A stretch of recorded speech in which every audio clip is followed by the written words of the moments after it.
Good morning, children. We are starting the fourth part of the same chapter, metals and non-metals. In today's topic, we are going to discuss the chemical reactions of metals. What we know that metals are highly reactive elements. They show certain type of specific properties. The first property of metals are that metals generally have 1, 2 or 3 electrons in their outermost shell. So the first reaction we are starting, the reactions of metals with oxygen. We are starting the first part, that is the reactions of metals with oxygen. We are starting the first part, that is the reactions of metals with oxygen. Reactions of metals with oxygen.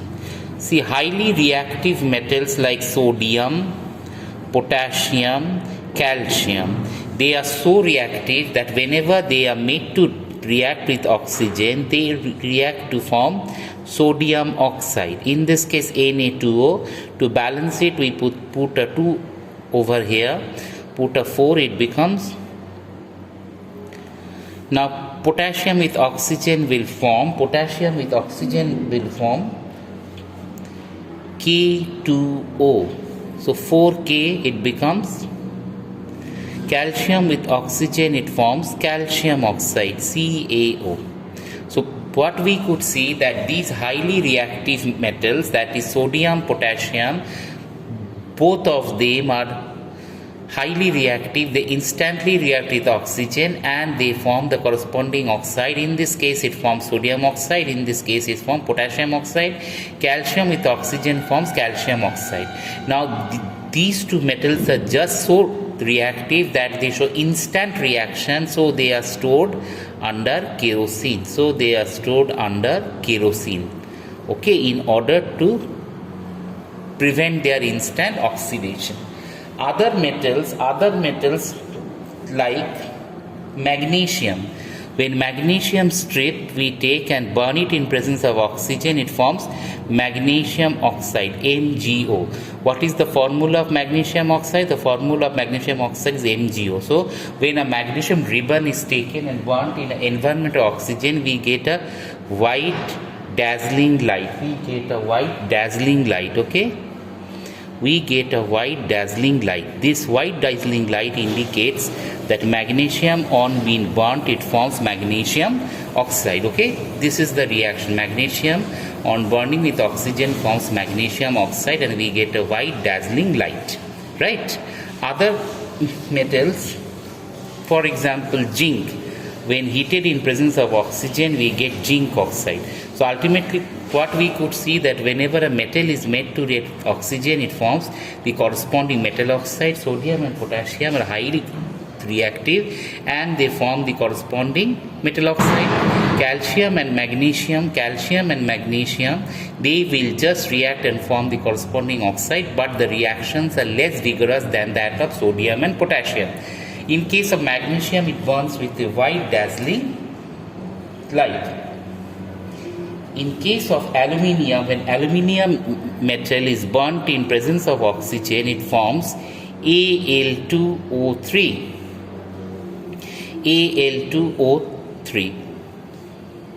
So aluminium on burnt in air and on heated strongly we get aluminium oxide.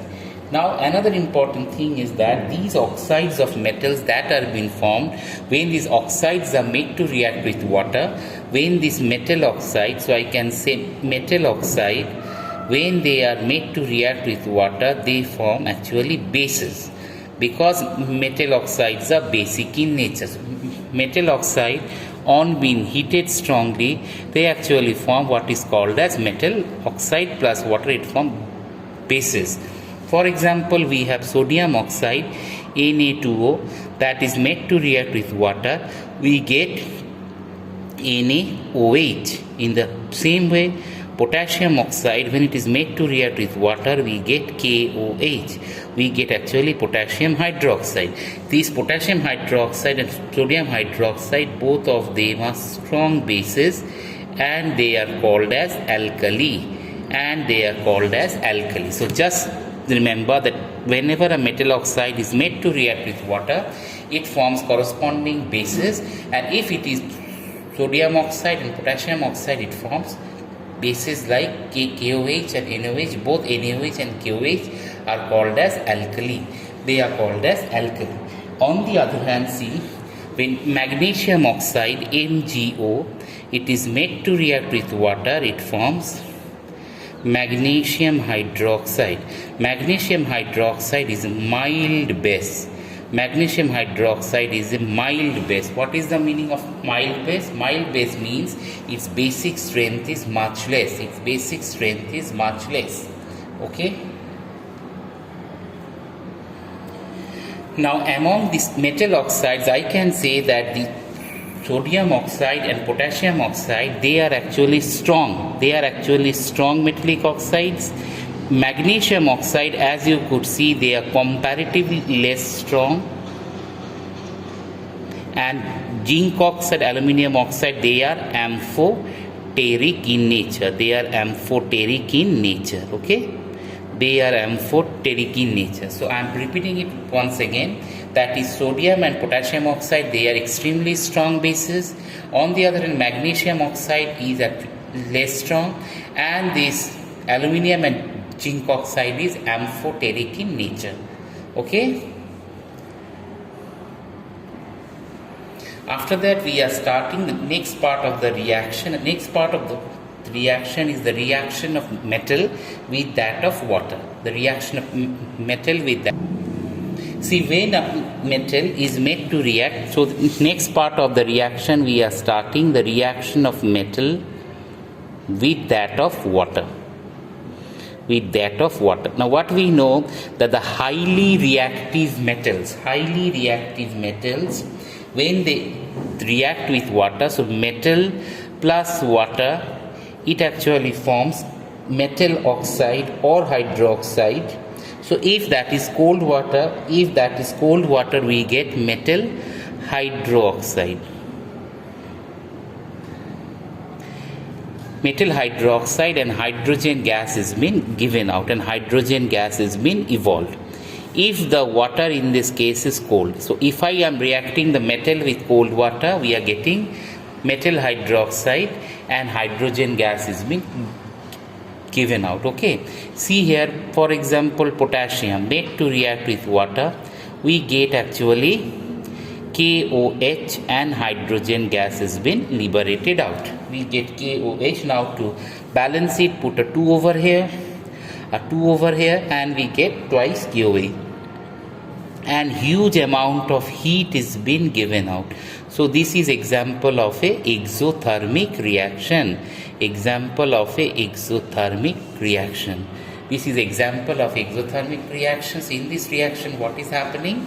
That we have potassium that is made to react with water.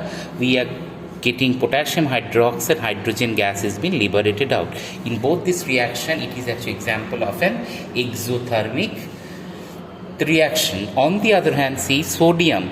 If I react the same sodium with water, we are getting actually NaOH plus hydrogen gas with the evolution of large amount of heat. So this is also example of an exothermic reaction. Now to balance it, we put a 2 over here, and the whole reaction is balanced. So just remember, if I am taking a metal and reacting that metal with cold water, we are getting corresponding metal hydroxide, hydrogen gas. Now the most important thing among these two reactions, that is sodium or potassium, when that is made to react with water, it is that we get the corresponding hydroxide, hydrogen gas and large amount of heat. Now the heat of the reaction is sufficient enough to cause this hydrogen to catch fire. This hydrogen which is evolved in the reaction catches fire. So ultimately what we see, that when we are performing this reaction, suppose we have taken a beaker of water. In that beaker of water, we are dropping a small piece of sodium. As we drop a small piece of sodium, instantly this reaction takes place with the evolution of hydrogen gas and heat. Now the heat is so high that it catches the hydrogen that is being produced, and there is a fire. So what you observe? You simply observe that on that beaker of water there is some fire. If someone asks you, just show a magic where you can produce fire over water, then you can perform it. You take simply a beaker of water, cold water or normal water, tap water. In that you simply add a small piece of sodium. When we add the small piece of sodium, what happens? It instantly catches fire. Why it catches fire? Because hydrogen gas is being produced and the heat of the reaction is sufficient enough for the fire to be caught. Understood? In this way the reaction proceeds. Okay? After that, children, we have the next reaction in which we know that whenever a metal is being reacted with water, but in this case it is not cold water, it is actually steam. In that case it forms metal oxide. It forms the corresponding metal oxide with the liberation of hydrogen gas. Repeating it once again, we have the same metal. When it is made to react with water, we are getting metal hydroxide hydrogen. Now when the metal is made to react with steam, because we know that some of the metals which are much less reactive, suppose in case of iron, in case of magnesium, what happens when it is made to react with steam? It forms metal oxide plus hydrogen gas. So we have the metal like magnesium that is made to react with water, but in this case the water is in the form of steam. Now what we get magnesium oxide with the liberation of hydrogen gas. Okay, so hydrogen gas has been evolved. So what is happening? The metal is made to react with steam. We are getting the corresponding metal oxide. In this case we have taken magnesium, so we are getting magnesium oxide with the liberation of hydrogen. Now see the same reaction I do in case of zinc. Zinc is made to react with water, but in this case the water is in the form of steam. Now what we get? We get zinc oxide plus hydrogen gas. We get zinc oxide plus hydrogen gas. So whenever we have zinc, this zinc is made to react with water, we get zinc oxide plus hydrogen. Okay. Now next reaction we have iron. When iron is made to react with water, that is steam, iron is made to react with water, that is steam, it forms Fe3O4 plus hydrogen. Fe3O4 plus hydrogen. Now Fe3O4 plus hydrogen is obtained. Now to balance it, we put a 3 over here, 4 water, we get Fe3O4 plus hydrogen. In this way the reaction proceeds. See, this oxide Fe3O4 is called as ferric oxide. Why? Because it is a mixed oxide of both FeO and Fe2O3. It is a mixed oxide of FeO and Fe2O3, so it is called as ferric oxide. And hydrogen gas has been evolved. After that, children, we are going to the next set of reaction, that is the reaction of metal with dilute acids. Now whenever a metal is made to react with dilute acid, what we get? That metal plus a dilute acid, we will get the corresponding metal salt plus hydrogen gas has been evolved. So what I can tell you over here, whenever a metal is made to dilute acids, they react to give metal salt and hydrogen. But remember, this is for the reactive metals. See, metals like sodium, when it is made to react with HCl, this HCl is the dilute one. DIL stands for dilute, that forms actually NaCl with the liberation of hydrogen gas. It forms twice NaCl and hydrogen gas has been liberated out. Now see the same reaction you do with magnesium plus twice HCl, we get MgCl2 plus hydrogen. So when magnesium is made to react with dilute HCl, when magnesium is made to react with dilute HCl, we get magnesium chloride and hydrogen gas has been liberated out. So in all this reaction, whatever we see, that whenever a metal is made to react with dilute acid, it forms corresponding metal salt with the liberation of hydrogen gas. Now suppose I had aluminium.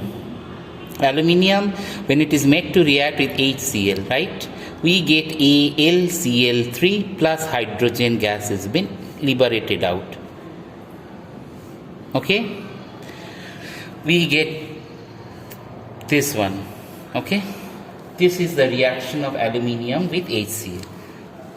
We can put a 2 over here, so here it should be 2. So when twice aluminium is made to react with 6 HCl, we get twice AlCl3 and hydrogen gas has been liberated out.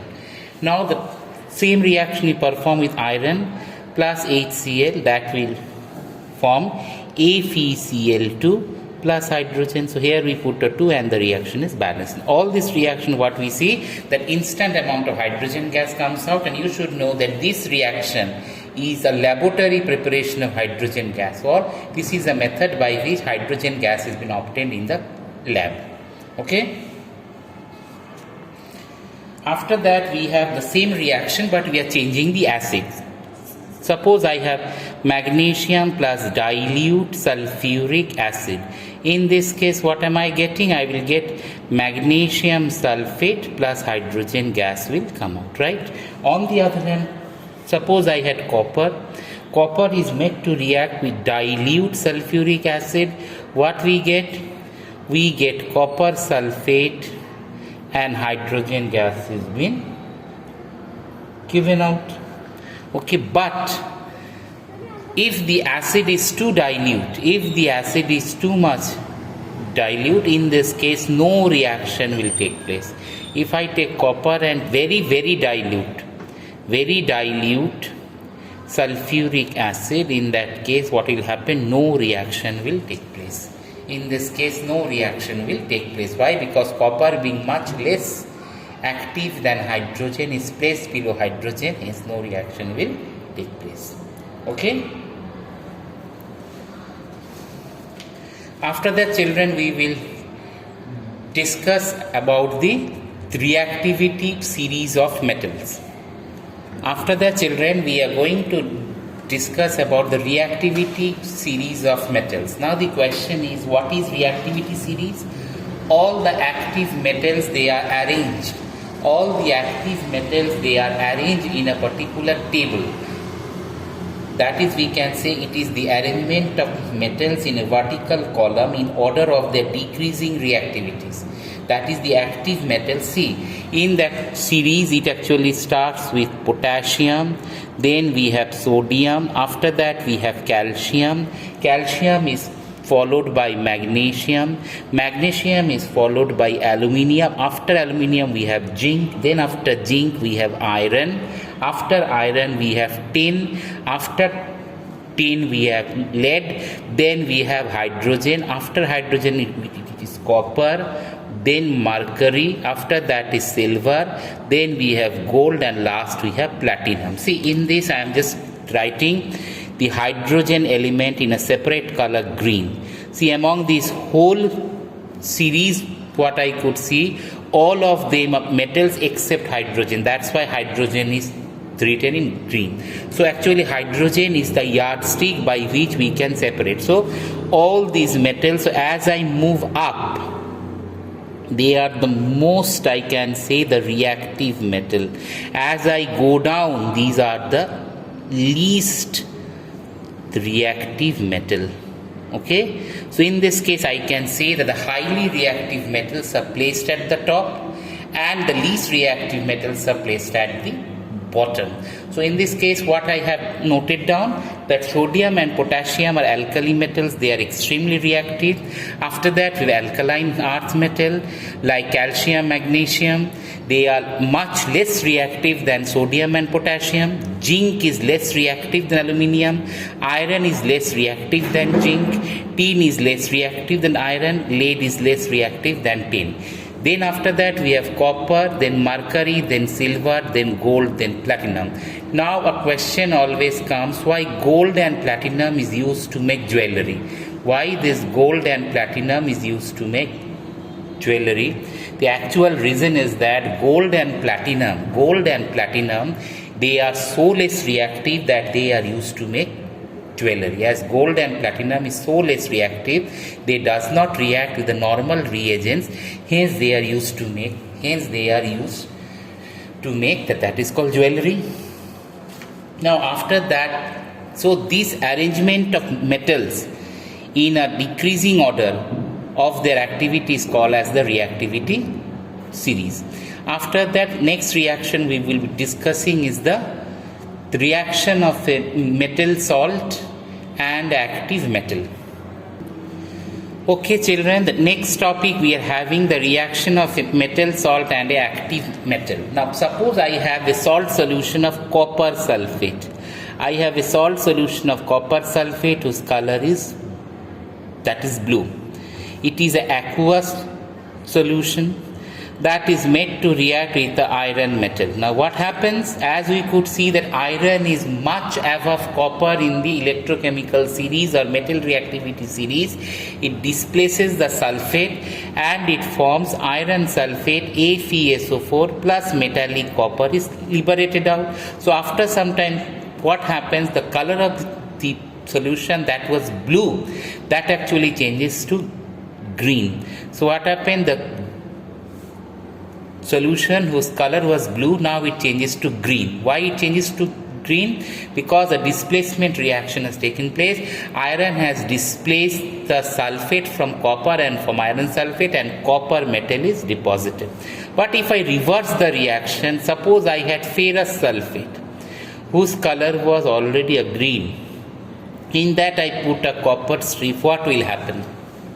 In that case, as we just know that copper is less reactive than iron, it cannot displace it. So ultimate effect is no reaction will take place. No reaction will take place. Okay, as no reaction will take place, so I can say why? Because copper is unable to displace the iron. Copper is unable to displace the iron, and hence no reaction will take place. So that is the reaction of active metal. See, another reaction I can tell you, that we have silver nitrate solution and it is made to react with a copper where the color of silver nitrate is colorless. So it is a colorless aqueous solution. In that we have put a copper strip. Now what will happen? That will actually form copper nitrate, CuNO3 whole twice, and metallic silver would be deposited. And what will happen? Metallic silver would be deposited. Why? Because in this type of reaction what we see, that this copper will displace the nitrate from copper nitrate.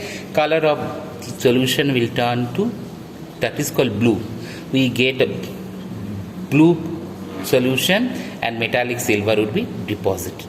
Okay, that actually proves that copper is much active than silver. So this is actually based on the metal reactivity series, or that is called the electrochemical series. Have you understood it, children? Okay children, that was all for the day. Thank you.